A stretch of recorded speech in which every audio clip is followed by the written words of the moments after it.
She didn't say it like a question. That was the thing I kept coming back to after. She didn't say it like a request, either, or a plea, or any of the versions of that word that would have made it easier to answer. She sat down on my suitcase, the large one, the one I had been filling for 40 minutes while she stood in the doorway of my room, saying nothing. And she said it the way you say something you have already decided is true, quietly and without decoration, like the word had been sitting in her chest for a long time and the suitcase was simply the last available moment to use it. Don't. I had one hand on the zipper pull. I had a flight in 4 hours. I had an apartment in another city waiting to be occupied. A new job starting Monday, 18 months of a life already arranged in the abstract, and now beginning to be arranged in the concrete, with boxes and flights, and one large suitcase I could not currently close because my roommate was sitting on it. I looked at her. She looked back. She was wearing the gray sweatshirt she wore when she wasn't expecting the day to require anything of her, and her hair was in the loose knot she put it in when she was concentrating, and she was sitting on my suitcase with both hands flat on her knees like she had thought about where to put them, and had decided there. "Vivi," I said. "Don't," she said again. Same register, same certainty. Like she was simply providing the information, and what I did with it was my own business. I stood there with my hand on the zipper pull of a suitcase I couldn't close, and looked at the person I had been not looking at for 14 months, and thought, there are probably smoother versions of this moment in which I am a person who had handled this better and earlier. This was not that version. This was the version where the suitcase was packed, and the flight was in 4 hours, and she was sitting on my luggage saying one word with the full weight of everything we hadn't said. And I was going to have to decide what to do about that. My name is Joel Navarro. I am 34 years old. I work in environmental consulting, or I had been working in environmental consulting at a firm here, and was now transferring to a larger firm in another city, because the work was better and the opportunity was significant, and I had told myself, firmly and often, that there was nothing holding me here that couldn't be carried forward into a different life in a different place. I had been telling myself this since March. It was now October. I had been living in a 2-bedroom apartment on the 4th floor of a building with a reasonable view and unreasonable water pressure. Split with a roommate I had found through a mutual friend who had described her as tidy and independent and easy to live with, all of which was true, and none of which had turned out to be the relevant information. Her name was Vivienne Adler. Vivi. She went by Vivi. She was 31. She did botanical illustration, scientific illustration. She was precise about this distinction. The kind that ends up in journals and field guides, where accuracy is the whole point and beauty is a consequence of precision rather than an aim. She worked from a drafting table in her room and occasionally from the kitchen table when the light was better, and she had a particular stillness when she was working that was different from her normal stillness, which was itself different from most people's stillness, which is to say that Vivi occupied space more quietly than anyone I had met. She had dark curly hair she wore up when she was working and down when she wasn't. She had a collection of fine-tipped pens, organized by width, that she kept in a jar on the kitchen counter and would occasionally reorganize for reasons she did not explain. She made coffee in a specific order: kettle, grind, bloom, wait. That took 4 minutes longer than it needed to, and produced results that were, I had come to accept, worth the 4 minutes. She had the handshake of someone who decided about you early and stuck to the decision. She had decided about me in the first week. Favorably, I had understood eventually. That understanding had arrived at approximately the same time as the understanding that I had decided about her as well, which was inconvenient because we lived together and shared a kitchen and a bathroom schedule and a grocery list, and about 600 square feet of common space. And the specific inconvenience of having feelings for someone you live with is that there is nowhere to put them. That is not also somewhere you have to see them every day. I had put mine in the transfer application. Not deliberately, not consciously, but when I looked back at March, when I had first started seriously considering the other city, there had been a particular Tuesday evening where she had been at the kitchen table working late, and I had come home and she had looked up and said there's leftover soup in the tone she used when she had made enough soup on purpose. And I had felt something that I had not known what to do with. And 3 days later I had submitted the application. I had not connected these events at the time. I was a faster thinker about the environment than about myself. Her signature was the current sketchbook. She always had one, the same size, different covers, a new one every 2 or 3 months when the previous one was full. She did not show them to people. They sat in a stack on her desk in order of completion. The current one went with her. I had seen it on the kitchen counter, on the couch beside her, once on top of the refrigerator in a placement I could not explain and had not asked about. I had never seen inside it. I understood this was not accidental. The arrangement of our friendship had been the slow kind, not immediate, careful, incremental, built from small consistencies. She knocked before entering common spaces, even though knocking in your own kitchen is technically unnecessary. I refilled the electric kettle before she came down in the mornings, because I learned within the first month that there was a specific expression on her face when she lifted an empty kettle. We had not discussed either of these habits. They had simply developed, the way things develop when 2 people are paying attention to each other without announcing the attention. That had been the problem. We had been paying very close attention to each other for 14 months. We had both, apparently, filed the information in the wrong place. The week before I was supposed to leave had a particular quality. October had come in dry and golden, the kind of autumn that makes cities look like they were designed for exactly that light. And I had been moving through the apartment in a state I would describe as productive grief. Getting things done, managing the logistics, taping boxes, being efficient about the end of something in the way you are efficient about things when efficiency is how you avoid thinking about them. Vivi had been quiet, not different from usual, exactly. She was a quiet person. But there is a kind of quiet that is ambient and a kind that is deliberate. And over 14 months, I had learned the difference, and the quiet of that week was the second kind. She was working more than usual. The kettle was always full when I came down.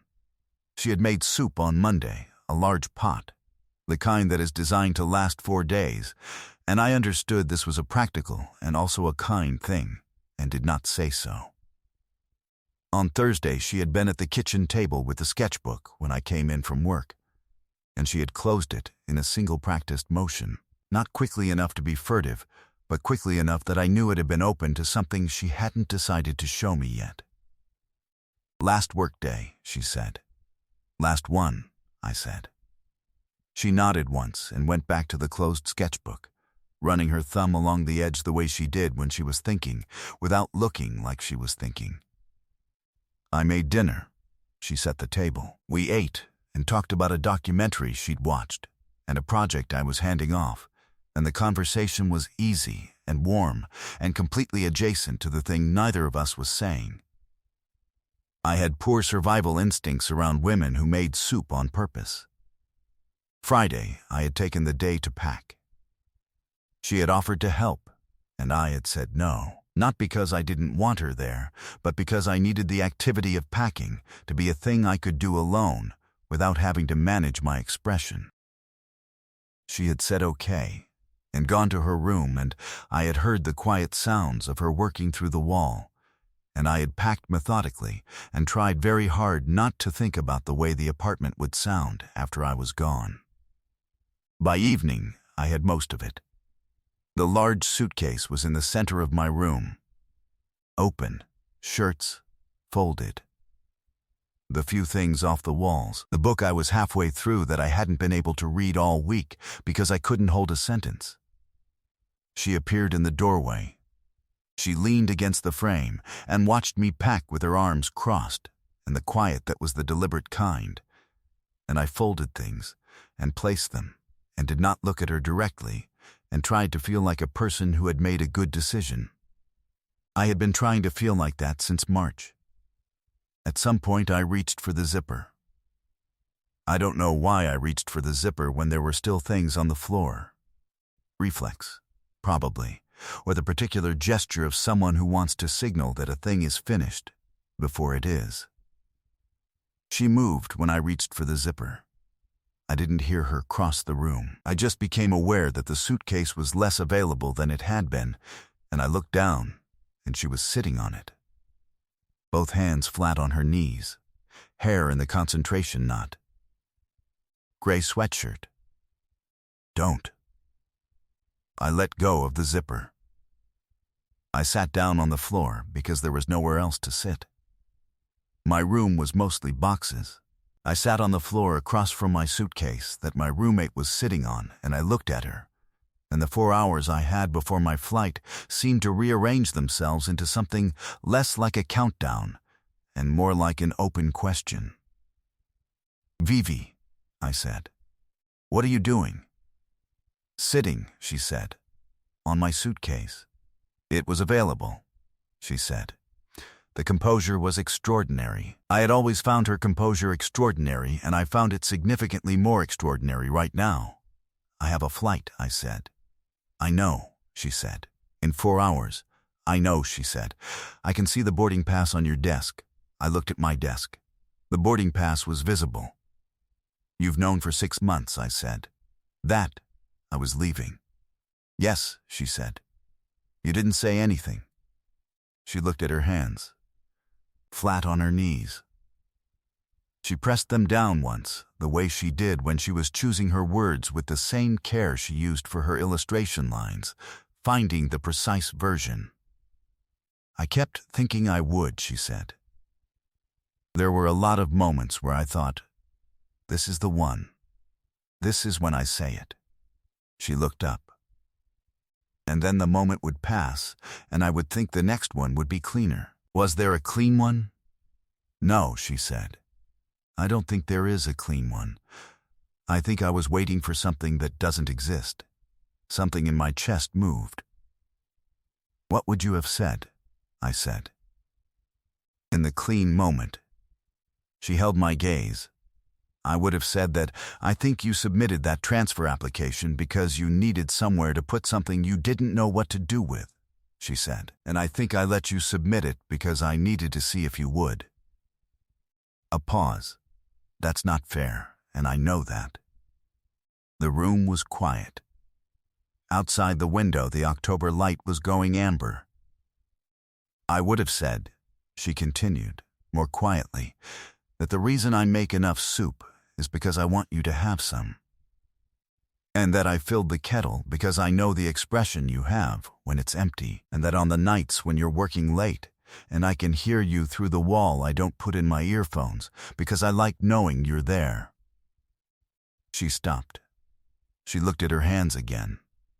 Then back at me. "I would have said all of that in the clean moment," she said. "But there wasn't one. So I'm saying it now, on your suitcase, 4 hours before your flight, which is the least clean version of this I could have possibly arranged." I sat on the floor of my half-empty room and looked at her and thought about March and the Tuesday evening and the soup and the kettle and 14 months of paying attention in a language neither of us had named yet. "The transfer application," I said. "Yes, I submitted it 3 days after a Tuesday evening in March," I said, "when you had made soup and said there was leftover soup and I didn't know what to do with." I stopped. Started again. "I didn't know what to do with the fact that you had made enough on purpose. So I put it somewhere else." She went very still. The 6-second kind. That was the Tuesday, she said, where I made the soup because you'd had a bad week and I wanted to do something that wasn't directly a thing. I know, I said. I understood that. And that's when you applied, she said. 3 days later, I said. Yes. She looked at me with an expression I hadn't seen on her before. Not unguarded. Exactly. But de-armored. The composure was still there, but it was carrying something different now. Something that had been underneath it for a while. We are, she said carefully, quite bad at this. 14 months, I said. 14 months, she said. In 600 square feet, I said. With a shared kettle, she said. I refilled it every morning, I said. I know, she said. I noticed the first week. A pause. I started making the coffee earlier so I'd be downstairs when you came down. I sat with this. The boarding pass was on the desk. The suitcase was occupied. The flight was in 4 hours, and the October light was going, and she had started coming downstairs early in the first week, so she would be there when I arrived. What happens if I don't go? I said. She was quiet. You'd be turning down a good opportunity, she said. Carefully and rationally speaking. Yes, I said. The work is better there, she said. The firm is better. You've told me. Yes, I said. I'm not asking you not to go, she said. I want to be precise about that. I'm not. I sat on your suitcase because I needed to say the things I should have said in March. And I needed to say them before you left, rather than after. Because after would have been, she stopped. After would have been too clean, in the wrong direction. I understood this. I can come back, I said. You don't have to, Vivi, I said. I'm not asking for permission. I'm telling you something. I moved forward until I was close enough that the question was no longer theoretical. I submitted that application because I didn't know what to do with the soup. I think I knew that by April. I've been doing logistics on it ever since. She looked at me. Logistics, she said. I work in environmental consulting, I said. I solve problems in stages. The edge of her mouth moved. First time all evening. What's the current stage, she said. You're sitting on my suitcase, I said. I think that's the current stage. She looked down at the suitcase, then at me. The composure had shifted into something warmer and more permanent, the expression of someone who has been precise for 14 months and is now briefly, carefully, choosing not to be. She reached out and put her hand over mine where it was resting on the floor between us. Slowly, the way she placed things she meant. I refilled the kettle, I said quietly. Every day. For 14 months. I know, she said. I have all of it. Have all of what? I said. She reached behind her with her other hand. The sketchbook was on the floor beside the suitcase. She'd brought it when she crossed the room. I hadn't noticed. She held it out to me. Not open, just held it out, the way you hand someone something you have been keeping for them. I looked at it. I don't show people the sketchbook, she said. I know, I said. But it's yours, she said. Some of it. Quite a lot of it. I took it from her. I held it without opening it. The cover was soft from handling. Can I? I said. Later, she said. You have a flight. Vivi, later, she said. Go. Come back. She held my gaze with all 14 months of composure and something that had been underneath it the whole time. The kettle will be full. I kissed her then, carefully, the way you do something that is both new and also completely unsurprising. The way you do something that has been true for a while and is only now being said out loud. She was still sitting on my suitcase. I was still on the floor. The angle was impractical, and neither of us adjusted it. She pulled back first. Her hand was still over mine. Flight, she said. Flight, I said. She stood up, finally, from the suitcase. She straightened the gray sweatshirt. She looked at the half-packed room with the particular expression she used for things she was solving, and then she picked up a shirt from the floor that I had not yet folded, and folded it with the precision of someone who folds things correctly, and set it in the suitcase. "You're helping me pack," I said. "You're going to miss your flight," she said. I stood up. I finished packing. She handed me things, and I placed them, and the suitcase closed, and we did not talk about the sketchbook because there was no time, and I put on my jacket, and she walked me to the door. In the hallway, she said, "I'll reorganize the pens while you're gone." "Don't touch my system," I said. "You don't have a system," she said. "I have a system," I said. "You have a general location," she said. I kissed her again in the hallway, briefly, because the alternative was having a conversation about pen organization, and the cab was waiting, and neither of those things was what the moment was for. "November," I said. "November," she said. I went. I opened the sketchbook on the plane. She had told me some of it was mine. She had been imprecise, deliberately, because Vivi was precise about everything except the things she chose to be imprecise about, and the imprecision was its own kind of accuracy. A lot of it was mine. Not portraits, she didn't do portraits, but studies. The kettle. The particular stack of books on my side of the shared bookshelf, rendered in the fine detail she gave to things that warranted study. A view from the kitchen window on a specific morning I recognized by the light. The door to my room, half open.